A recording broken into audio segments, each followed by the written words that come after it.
به نام خداوندی که جان آفرید، سخن گفتن اندر زبان آفرید. سلام و درود بی پایان به هر یکی مردم شریف تاجیکستان و آنانی که وقتی خود را دریغ نمی‌دارند ما را گوش میکنند. دوستان و برادران عزیز، امروز یک خبری هست که در حیاتت یکم بار میشنوی. دوستان، ویدیو را تا آخرش گوش کن و در ویدیو هم لایک مون تا دیگران هم با خبر باشند. رقم 8 با عربی این خیل نوشته می شود و با تاجیکی این خیل و رقم 1 هم این چونین با عربی و تاجیکی. اکنون دوستان خوب گوش کن. اکنون نظر بکن با دست چپت همان رقم 81 رو در دستت میبینی.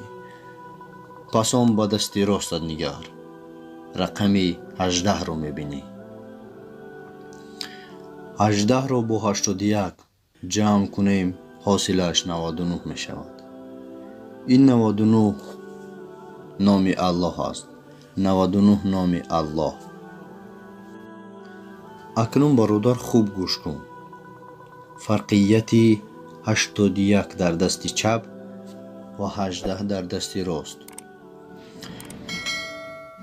فرقیت اینها در این است که 81 دست چپ را از 18 مینوس کنیم 63 می شود.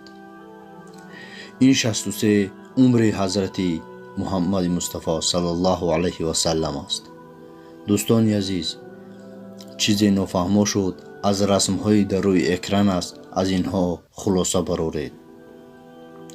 دوستان عزیز، ویدیو اگر با شما معقول شد حتما در ویدیو لایک مونید تا دوستان دیگر هم با خبر باشند. تا ویدیوهای آینده سربلند و پیروز باشید دوستان.